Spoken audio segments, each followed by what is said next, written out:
melakukan wawancara dalam rangka memenuhi tugas saya di modul 3.1 tentang pengambilan keputusan berbasis nilai-nilai kebajikan sebagai seorang pemimpin. Saya sangat bersemangat untuk menggali informasi mengenai pengambilan keputusan dalam kasus dilema etika di sekolah Bapak. Tentunya selama Bapak menjabat sebagai kepala sekolah, tentunya sering mengalami hal-hal yang dilematis dalam pengambilan keputusan. Dari Bapak, bisa kita mulai wawancaranya? Bisa. Masuk pertanyaan pertama nih Bapak, selama ini bagaimana Bapak dapat mengidentifikasi antara dilema etika dan rujukan moral Bapak? Ada penentuan antara dilema etika dan rujukan moral. Kalau dilema etika, unsur itu atau masalah itu semua sama-sama. Sedangkan tujuan moral itu ada salah satu dari unsur itu yang salah. Jadi kita harus teliti, kita harus dalam analisis juga harus betul-betul divalidasi bahwa ini nanti dalam pengambilan keputusannya tidak salah. Seperti itu Bapak, kalau boleh saya simpulkan, Bapak ini sudah sangat memahami apa yang dimaksud dengan dilema etika dan rujukan moral itu sendiri. Masuk ke pertanyaan selanjutnya. Ya. Selama ini bagaimana Bapak dapat menjalankan pengambilan keputusan di sekolah Bapak, terutama untuk kasus-kasus di mana ada dua kepentingan yang sama-sama benar atau sama-sama mengandung nilai kebajikan? Yang pertama kita harus memikirkan dampak jangka panjang. Yang kedua untuk kepentingan orang banyak. Yang ketiga juga harus meletakkan nilai keadilan. Dari situ kita diskusikan dengan guru atau pemangku kepentingan supaya kita dapat memilih menentukan keputusan yang benar sehingga bermanfaat. Berarti kalau bisa saya tarik kesimpulan, Bapak itu yang diutamakan pertama kali tadi untuk kepentingan orang yang penting bisa bermanfaat untuk orang banyak. Dan selain itu Bapak juga berusaha untuk menggali atau melakukan kolaborasi dengan Bapak Ibu guru dalam rangka mencapai keputusan supaya tidak salah. Jadi, terima kasih Bapak. Untuk selanjutnya, langkah-langkah atau prosedur apa yang bisa Bapak lakukan selama ini dalam kaitannya dengan keputusan dalam dilema etika tersebut? Saya sebagai kepala sekolah biasanya itu memulai dari kepentingan kedua belah pihak dan menganalisis mana yang bermanfaat bagi sekolah, bagi siswa, dan juga tidak lupa meminta masukan dari Bapak Ibu guru untuk mendapatkan sebuah sudut pandang yang berbeda, sehingga di dalam pengambilan keputusan nanti tidak menyalahi aturan yang ada, serta keputusan yang diambil itu merupakan opsi yang paling adil dan bermanfaat bagi semua. Seperti itu Pak. Kalau dari pernyataan Bapak baru saja, bisa saya tarik kesimpulan pula jika Bapak ini selalu berkolaborasi dengan mengutamakan kolaborasi, meskipun Bapak itu memiliki wewenang yang penuh sebenarnya dalam pengambilan kebijakan, namun Bapak selalu berusaha untuk menggali dari pihak luar, pihak luar dalam artian selain Bapak sendiri. Tentunya Bapak sebagai kepala sekolah, sebagai manusia memiliki keterbatasan dalam memandang segala sesuatu. Tentunya dari yang Bapak sampaikan, Bapak membutuhkan pandangan-pandangan lain selain dari second opinion. Jadi selain dari pandangan Bapak itu sendiri untuk mengambil keputusan supaya tepat guna dan bermanfaat untuk orang banyak. Jadi untuk selanjutnya Bapak, hal-hal apa saja yang selama ini Bapak anggap efektif dalam pengambilan keputusan pada kasus-kasus dilema etika. Karena dilema etika itu merupakan tidak ada yang salah dan benar, tapi merupakan benar semua. Maka kita harus menentukan peraturan sebagai tolak ukur dalam pengambilan keputusan, yaitu harus memperhatikan peraturan yang ada. Yang dimaksud adalah peraturan itu peraturan yang dibuat oleh pemerintah, peraturan yang dibuat oleh PMK, ataupun peraturan internal di sekolah. Itu menjadi titik berat dalam pengambilan keputusan. Selain peraturan, ada lagi Bapak yang bisa Bapak utarakan di sini untuk membantu? Ya, selain peraturan ada juga yang namanya rasa keadilan. Pertama, yang kedua adalah untuk kepentingan, jangan sampai keputusan yang diambil itu merupakan pertimbangan personal, harus pertimbangan profesional, karena nanti menyangkut siswa, menyangkut sekolah, menyangkut guru, bahkan menyangkut masyarakat sebagai pemangku kepentingan sekolah yang di sekitar sekolah. Untuk penekanannya Bapak, penekanan dalam hal pengambilan keputusan ini yang pertama apa Bapak? Yang pertama kali kalau dari sudut pandang saya itu adalah peraturan. Dari peraturannya dilakukan, terus skala prioritas. Karena ini tidak salah dan benar, maka yang harus kita ambil adalah yang menguntungkan atau yang mementingkan kepentingan sekolah, kepentingan siswa, kepentingan masyarakat. Dalam hal ini sekolah itu ya dibantu siswa itu sendiri Bapak harus berpihak kepada siswa.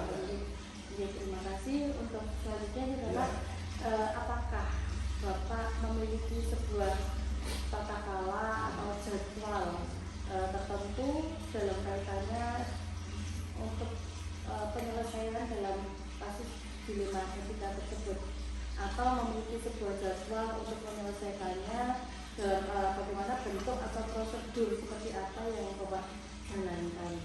Untuk jadwal waktu tidak, karena masalah itu berat atau tidaknya itu bisa dikatakan dari efek samping.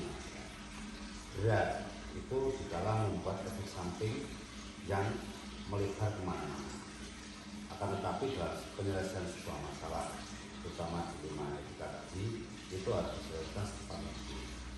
Tapi tidak mengesampingkan rasa keadilan, tidak mengesampingkan rasa kebermaknaan dari mengambil keputusan, terutama mementingkan kolaborasi, komprehensif, dan sistematika, secara sistematis dalam penyelesaian masalah itu sehingga bisa adil bagi semua. Berarti Bapak itu dalam pengambilan keputusan ini memang tidak ada jadwal tertentu, namun bisa bersifat situasional, tergantung situasi dan kondisi. Namun ada deadline dalam penyelesaiannya supaya istilahnya dalam penyelesaian masalah itu tidak layu, tidak ngobrol kemana-mana. Dan tadi Bapak juga mengatakan bahwa dalam pengambilan keputusan itu memang tidak terjadwal, namun Bapak juga mengedepankan berpikir secara hasil akhir, kemudian berbasis peraturan, dan juga berbasis rasa peduli. Rasa peduli dalam artian Bapak mengedepankan siswa dan sekolah. Karena apapun yang kita ambil itu demi kepentingan siswa atau demi masa depan siswa di sekolah. Berarti dalam hal tersebut Bapak sudah melaksanakan apa yang menjadi filosofi Ki Hajar Dewantara. Di situ bahwa seorang pendidik harus berpihak kepada murid. Apapun yang kita lakukan semuanya demi murid. Terima kasih. Untuk selanjutnya Bapak, adakah seseorang atau faktor-faktor apa yang selama ini dapat mempermudah atau membantu Bapak dalam pengambilan keputusan dalam kasus-kasus dilema etika khususnya?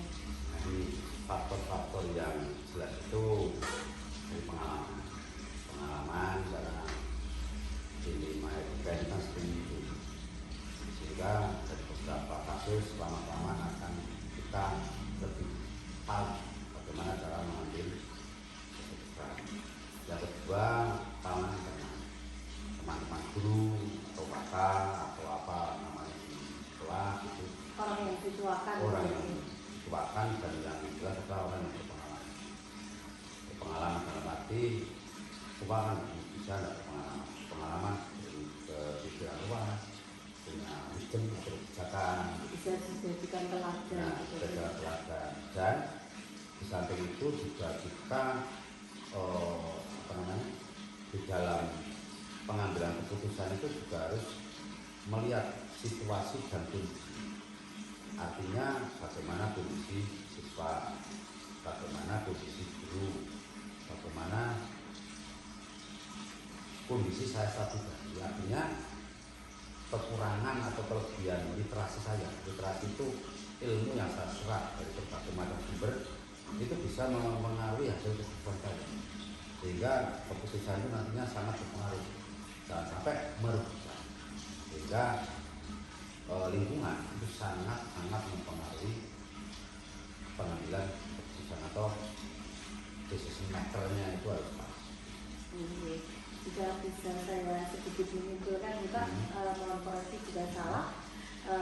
Jadi yang Bapak sampaikan tadi, faktor-faktor yang mempengaruhi itu yang pertama dari internal Bapak sendiri, yaitu literasi Bapak. Jadi Bapak tidak mau terkungkung dalam dunia Bapak sendiri, namun banyak literasi dalam artian berdiskusi dengan orang lain, banyak membaca dan lain sebagainya, sehingga itu membantu Bapak dalam pengambilan keputusan, wawasan yang luas seperti istilahnya. Kemudian yang kedua, faktor eksternal. Faktor eksternal sendiri dari yang tadi Bapak sampaikan, dengan mengajak berkolaborasi dengan orang-orang yang dituakan dan bisa menjadi teladan di sekolah Bapak atau yang berpengalaman. Itu sangat membantu Bapak dalam pengambilan keputusan, khususnya dalam penyelesaian dilema etika tersebut. Itu Bapak?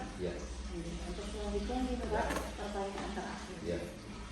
Jadi semua hal yang telah Bapak sampaikan tadi, pembelajaran apa yang dapat Bapak petik dari pengalaman kebingungan mengambil keputusan dilema etika?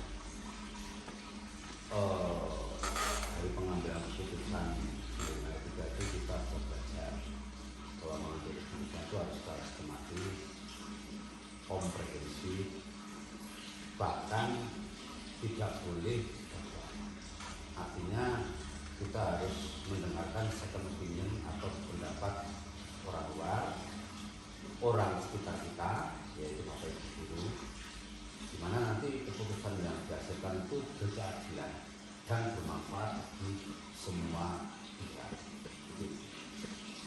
Jadi Bapak, untuk pertanyaan terakhir tadi, juga saya tarik kesimpulan dalam pengambilan keputusan, pembelajaran yang Bapak peroleh itu bagaimana kita bisa memilih diri kita untuk bisa berpikir komprehensif, kemudian untuk bisa membuka diri meskipun kita itu memiliki wewenang penuh atas segala kebijakan, namun Bapak membuka diri untuk menerima pendapat orang lain. Tapi Bapak di situ berarti ada nilai kolaborasi, nilai kerjasama, nilai keadilan, dan nilai kebermanfaatan untuk khalayak yang luas. Jadi Bapak, dan tentunya berharap apa yang menjadi keputusan tidak memiliki efek yang tidak baik atau yang kurang mengenakan di kemudian hari, dengan mengajak kolaborasi berbagai pihak di sebelah Bapak. Jadi Bapak, terima kasih Bapak. Kiranya wawancara hari ini sudah cukup. Terima kasih atas waktu yang diberikan dan terima kasih atas wawasan-wawasan yang Bapak berikan. Apa yang tadi Bapak sampaikan akan saya teladani dan insya Allah saya akan terapkan di sekolah saya.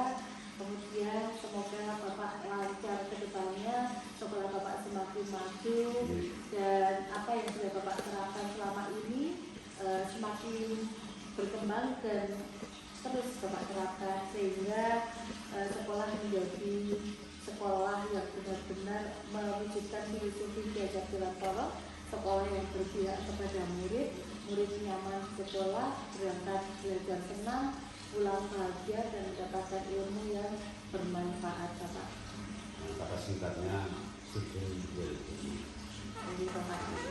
Terima kasih sekali atas waktunya. Saya akhiri kita Pak. Wassalamualaikum warahmatullahi wabarakatuh. Waalaikumsalam.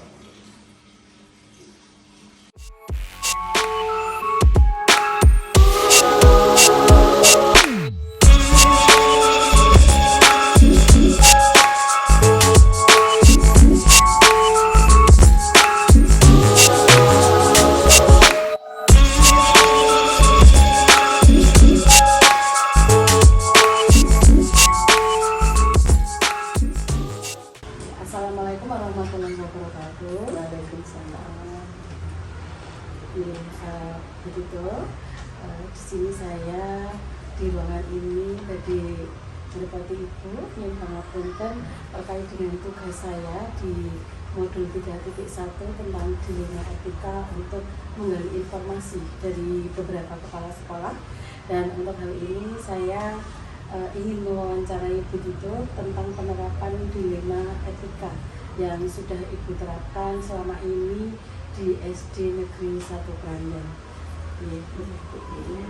Saya mengucapkan terima kasih atas kepercayaan Mbak Bu Iin untuk mewawancarai saya, yaitu selaku yang dibawakan di SD Negeri 1 Kranjan. Semoga ini nanti dari awal sampai akhir sukses, tidak ada kendala apa-apa, dan saya bisa menjawab. Terima kasih Ibu. Tentunya Ibu sebagai kepala sekolah senior sudah sering sekali mengalami dilema etika, benar lawan benar, betul Ibu. Nah, saya ingin mengutarakan pertanyaan yang pertama, yaitu selama ini bagaimana Ibu dapat mengidentifikasi kasus-kasus yang merupakan dilema etika itu? Untuk mengidentifikasi kasus dilema etika dan bujukan moral, biasanya saya akan melibatkan beberapa, yaitu perbedaan utama yang bisa dikenali. Jika pilihan antara dua nilai yang sama-sama baik, maka itu merupakan pilihan etika. Sementara jika kita dihadapkan pada pilihan untuk melakukan sesuatu yang benar atau tergoda untuk menyimpang dari prinsip-prinsip moral yang dipegang atau menyalahi aturan yang berlaku, maka itu merupakan bujukan moral. Seperti itu Bu. Ibu, terima kasih. Ternyata Ibu sudah sangat memahami apa itu dilema etika dan bujukan moral.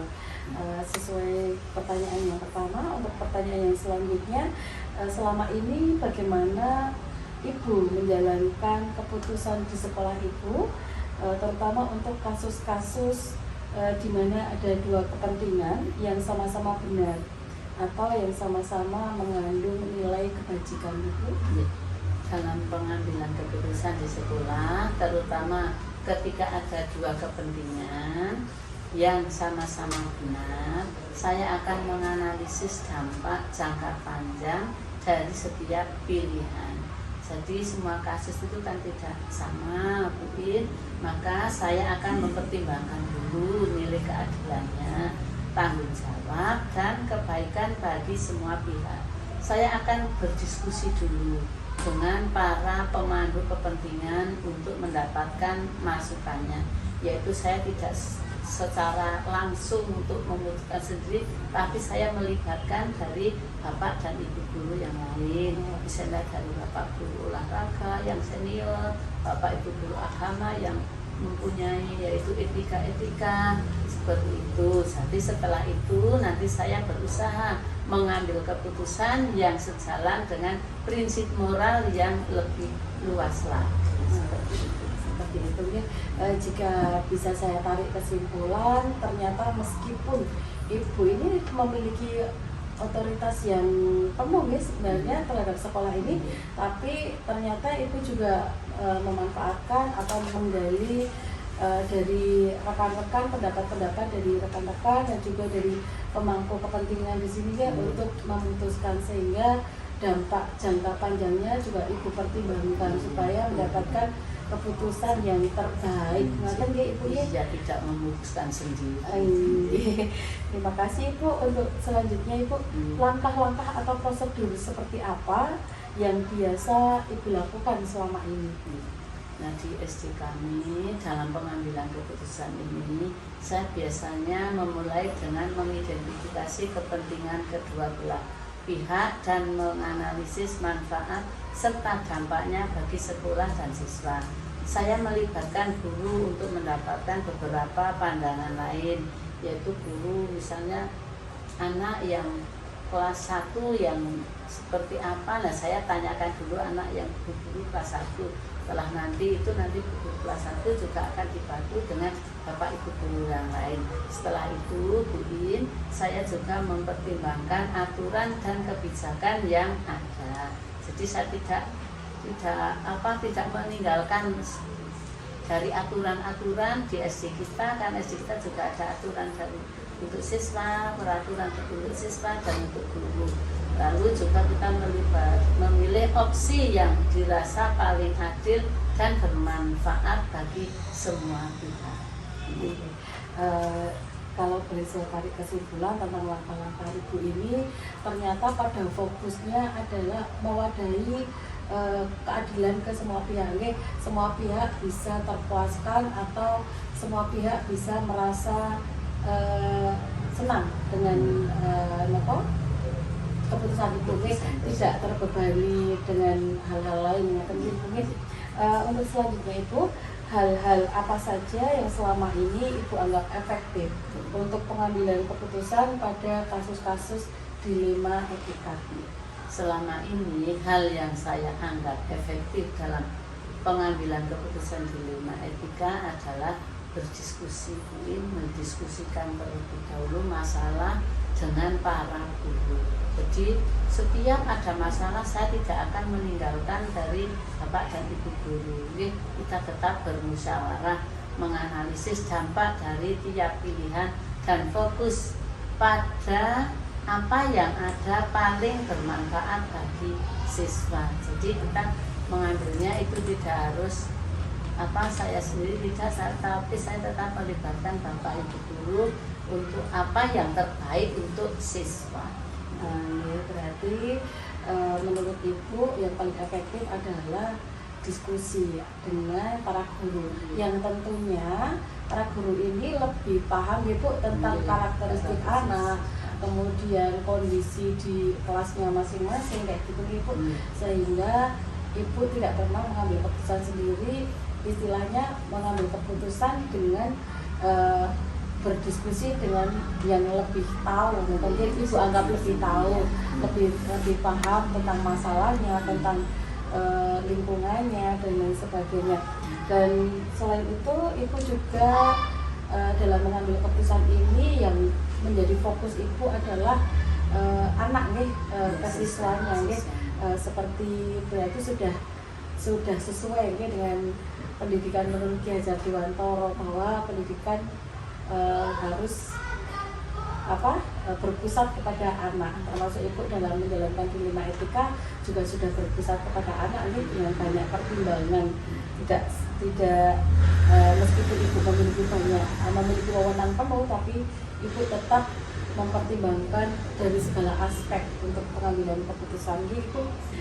Untuk selanjutnya Ibu, hal-hal apa saja yang selama ini merupakan tantangan dalam pengambilan keputusan pada kasus-kasus dilema etika menurut Ibu Tobi? Tantangan yang utama adalah pengambilan keputusan dilema etika dalam menentukan pilihan yang paling adil ketika dua kepentingan sama-sama penting. Kemudian tekanan dari berbagai pihak, kekhawatiran dampak jangka panjang dan kurangnya panduan formal sering membuat proses pengambilan keputusan menjadi sulit. Panduan-panduan dalam mengolah atau memutuskan tentang dilema etika ini Ibu. Jadi untuk mengatasinya sendiri Ibu gimana? Mengatasi itu ya dalam mengatasinya ya saya harus menyelidiki dulu dan banyak membaca Ibu sering literasi Kemudian yang selanjutnya, apakah Ibu memiliki sebuah tata kala atau jadwal tertentu tentang sebuah penyelesaian kasus dilema etika? Apakah Ibu langsung menyelesaikan di tempat atau memiliki sebuah jadwal untuk menyelesaikannya, bentuk atau prosedur seperti apa yang Ibu jalankan selama ini?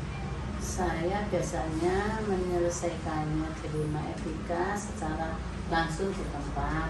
Saya akan mengambil waktu untuk menganalisis situasi, berdiskusi dengan para guru dan mempertimbangkan pilihan.